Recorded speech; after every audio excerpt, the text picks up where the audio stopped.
That was Indiana Clark's head coach Stephanie White discussing the brutal, vicious attack on Caitlin Clark by Al Thomas. Now, as you just saw, instead of Steph White coming to the defense of her only star player, The WNBA is having its most watched, most talked about season in 30 years. Sellout crowds, record television numbers, cultural conversations that have broken completely out of the sports bubble and into mainstream America. By every surface metric, this league should be celebrating the beginning of a new era. Instead, it is quietly imploding. Behind the record ratings and the viral moments, there is a league in open conflict with itself. The coaching staff of its most valuable franchise is publicly alienating the very fan base that showed up. The commissioner's office is pushing a multi-star narrative that the actual market data refuses to support.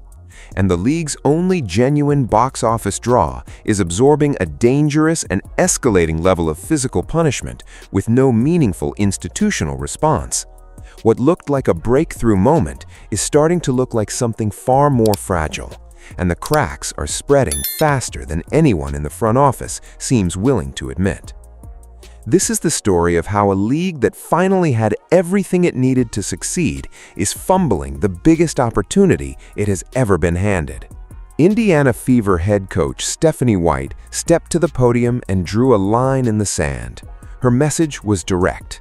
The wave of online hostility aimed at players in this league, she said, is absolutely unacceptable. The racism, the toxicity, the hateful commentary flooding social media directed at players like Aaliyah Boston and others.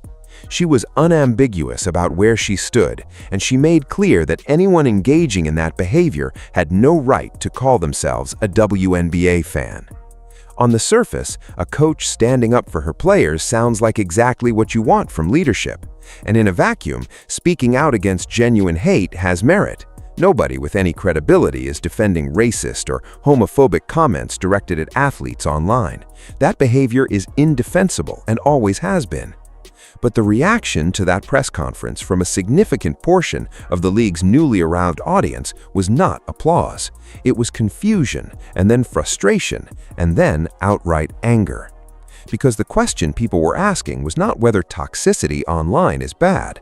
The question was why, in the middle of a season where her own franchise player has been on the receiving end of a series of increasingly aggressive and dangerous on-court incidents, the head coach of the Indiana Fever is spending her press conference time lecturing fans on social media behavior. Caitlin Clark had just been on the receiving end of another hard foul, another flagrant level hit. Another moment where the physical targeting of the league's most marketable player was impossible to deny, and Stephanie White's public energy was pointed entirely in the other direction. Critics were not arguing that the online toxicity she described doesn't exist. They were arguing that it felt like deflection, that it felt like the coaching staff was more comfortable discussing abstract cultural issues than confronting the very specific and very real problem happening on the floor of their own arena. And that perception, whether entirely fair or not, did serious damage to the relationship between the Fever's coaching staff and the massive new audience that had tuned in largely because of the player that coaching staff was failing to protect. That disconnect does not go unnoticed, and it does not go unremembered. While the press conference controversy was still dominating the conversation, a moment happened on national television that had nothing to do with fouls or coaching philosophies. It was quieter than all of that, and in some ways, it was more revealing than anything that happened on a basketball court all season.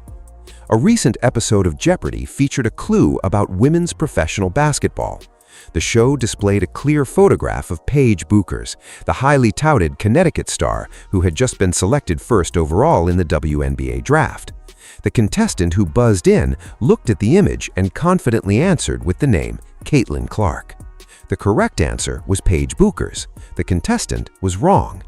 It sounds like a small moment, a trivia mix-up, something that gets clipped and passed around social media for a day and then disappears. But what it actually represented was a cold, hard data point that cut directly through the media narrative that had been building for months. Because Jeopardy is not a sports show. It is not a platform where casual fans or already converted basketball audiences show up. The people sitting in those contestant chairs are drawn from the general American public. They are exactly the kind of mainstream viewer that every professional sports league is ultimately trying to reach.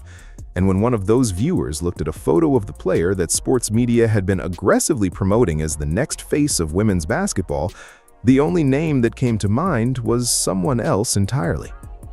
The mainstream sports press had spent enormous energy arguing that the WNBA had evolved beyond its dependence on any single player, that Paige Bueckers, fresh off her national championship at UConn, was arriving as a genuine co-headliner, that the league was becoming a multi-star ecosystem capable of sustaining its growth regardless of what happened with any one individual. The Jeopardy moment did not prove that narrative was wrong. It simply showed, in the most unfiltered way possible, what the average American actually knew about women's basketball in the summer of 2025. And the answer was one name. Just one. This matters beyond the entertainment value of a trivia show clip. It matters because the entire strategic and commercial framework the league's front office was building rested on the assumption that its popularity had become distributed and structurally stable.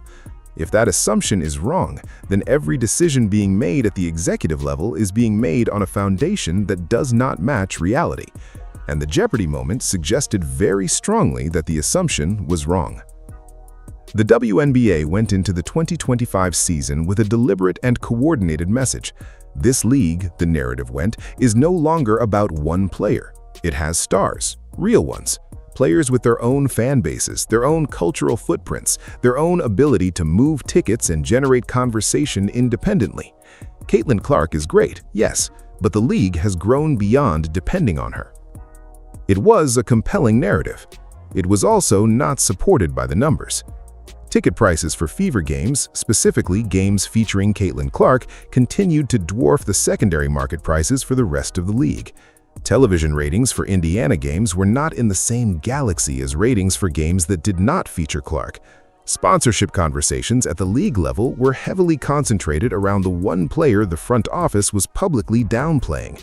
The gap between what the market said and what the league's communications team was saying had become impossible to paper over. Paige Bueckers is a genuinely talented basketball player. A'ja Wilson is one of the most decorated players in the WNBA history. Angel Reese built a real and dedicated social media following coming out of college. None of that is in dispute. The dispute is whether any of those players can independently drive the kind of commercial interest and mainstream crossover appeal that Caitlin Clark generates simply by existing.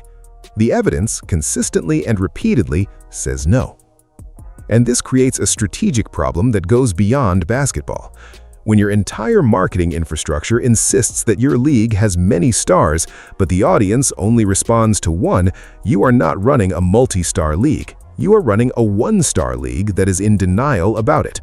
And denial is not a growth strategy. It is a delay mechanism.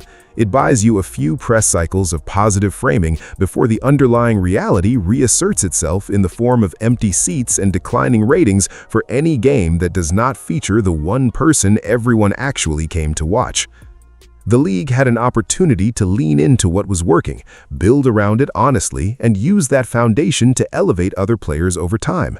Instead, it spent energy insisting the foundation didn't matter, while the foundation was doing all of the structural work.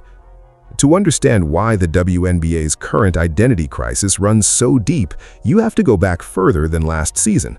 You have to go back to the beginning. The WNBA was founded in 1996, operating from the start under a financial model that has no real equivalent in professional American sports. For the better part of 3 decades, the league has required direct and substantial financial support from the NBA to remain operational. Without the infusion of NBA revenue, sharing of arena infrastructure, and the institutional backing of the men's league, the WNBA in its current form would not exist. That is not a criticism. It is simply the business history of the league.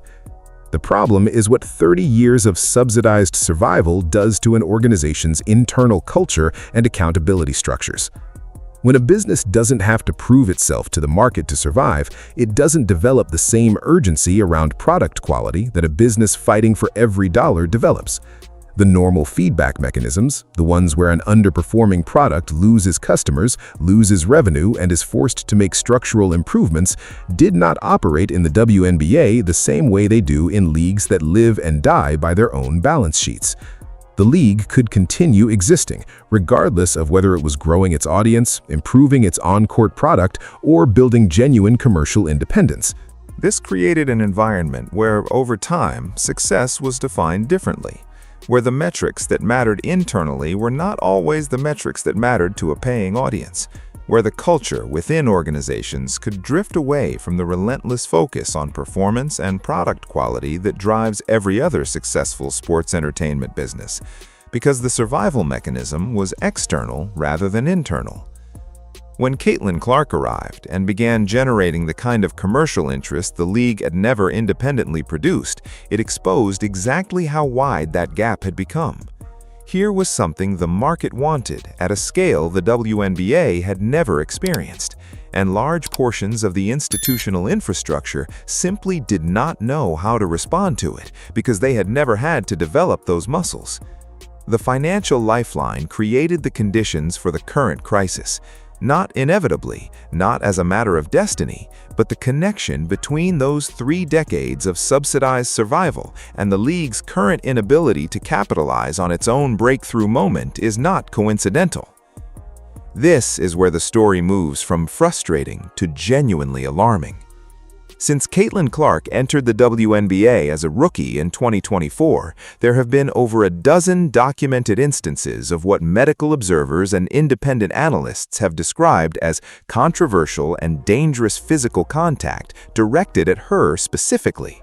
Not standard basketball physicality, not the ordinary bumps and collisions that every player absorbs over the course of a season.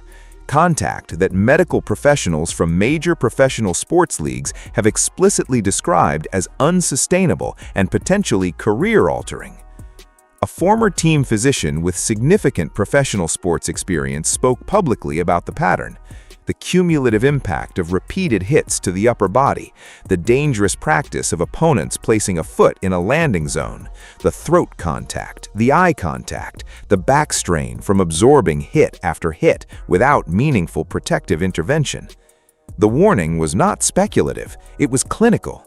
Caitlin Clark's body is being subjected to a level of physical punishment that, if it continues without intervention, carries serious long-term health and career consequences. And then the back injury arrived. Clark missed significant time in her rookie season with a back injury. The expectation, the hope, was that she would come back healthier and that the league would have adjusted its officiating and player protection protocols to reduce the risk of recurrence. Instead, just 2 months into the 2025 season, the same back injury returned. The same physical vulnerability that everyone knew about was being exploited again, and the league's institutional response remained maddeningly passive. Consider the timeline. Over a dozen dangerous contact incidents spread across less than 2 full seasons. A back injury that returned despite a full offseason of recovery. Medical professionals from outside the WNBA specifically warning that the pattern is dangerous, and the primary public response from the league's coaching and executive leadership was to discuss social media toxicity. This is the part that is genuinely difficult to rationalize, not frustrating, not merely a strategic error, genuinely difficult to explain if you assume that everyone in a position of WNBA leadership understands what is at stake. Stephanie White has real problems on her hands. The on-court product in Indiana has real structural issues. The team's internal dynamics appear strained. The rotation decisions have drawn criticism, and the franchise's most important player is physically compromised and dealing with a recurring injury. These are not abstract problems. These are concrete, specific, urgent issues that a head coach is supposed to be devoting every available hour to solving. Instead, the public-facing energy is elsewhere, and the players who actually drive the franchise's commercial value, Clark and Sophie Cunningham, among others, have visibly registered their frustration with how the situation is being managed. There is no version of this that ends well if the pattern continues. Kathy Engelbert has been the WNBA's commissioner since 2019. She inherited a league that was structurally stagnant and commercially marginal. She has overseen the beginning of what looks like a genuine inflection point. Television deals have improved, expansion is happening, the cultural footprint of the league is larger than it has ever been. By the standards of what she walked into, the current moment represents progress. But progress and strategic excellence are not the same thing, and the Commissioner's Office is currently making decisions that suggest it does not fully grasp the nature of the opportunity it is sitting on, or the fragility of it. The A'ja Wilson MVP campaign is the clearest example. Wilson is a genuinely elite basketball player. Her credentials as an athlete are not in question. But the decision to aggressively center her in the league's marketing and awards narratives while simultaneously downplaying the one player whose presence has driven every meaningful commercial metric the league has reported this cycle is not just a communications error. It is a strategic contradiction that the audience sees through immediately. You cannot tell the market that your product's value is widely distributed while every market signal is screaming that it is concentrated in one place. The audience is not confused about this. They understand exactly what is happening. And when they see institutional resources being directed away from what they came for, they notice, they talk about it, and over time, they disengage. The Commissioner's Office also has a player protection problem it has not adequately addressed. The pattern of physical targeting directed at the league's primary asset has been documented, discussed publicly, and flagged by medical professionals. The response has been insufficient. This is not a matter of opinion, it is a matter of recorded incidents against a backdrop of institutional inaction. A commissioner who understands the business stakes of losing Caitlin Clark to a serious injury, which is the specific outcome the current trajectory is risking, would have moved with significant urgency to change the officiating standards around her. That urgency has not been evident. The front office is running the league as though the growth it is experiencing is durable and self-sustaining. The evidence suggests it is neither. It is built on one extraordinary athlete and a wave of cultural attention that can dissipate just as quickly as it arrived if the product and the management around it fail to meet the moment. There is a version of this story that ends very differently. In that version, the WNBA recognizes what it has in Caitlin Clark, not just as a basketball player, but as a commercial and cultural phenomenon, and it organizes its institutional priorities around protecting and maximizing that asset, while simultaneously building the supporting infrastructure around her that could allow the league to expand its value over time. It implements strict and transparent player protection protocols. It invests in marketing that reflects what the audience is actually responding to. It builds genuine stars alongside Clark, rather than promoting alternatives to her as a PR strategy. It stops treating every piece of critical fan commentary as an attack on the league's identity and starts engaging honestly with what the market is telling it. That version is still possible, but it is getting less possible with every passing week of recurring injury, mismanaged press conferences, and institutional denial about the reality of the league's commercial situation. Every successful media brand, every successful sports league, every successful entertainment product understands one foundational principle. When you identify the specific mechanism that is driving your growth, you protect it with everything you have. You build around it. You do not ignore it, downplay it, or allow it to be damaged by preventable forces while your leadership discusses unrelated topics. You protect the engine, because without the engine, you have no momentum. And momentum, once lost, is extraordinarily difficult to rebuild. The WNBA stumbled into the biggest growth moment in its 30-year history, largely because one player from Iowa walked into the league and changed the conversation entirely. That is not a criticism of the league, it is a remarkable development. Remarkable developments need to be seized, not managed into mediocrity. Right now, the coaching staff of the league's marquee franchise is publicly at odds with the fan base that player brought in. The Commissioner's Office is allocating awards and marketing resources in ways that contradict what every commercial metric is showing.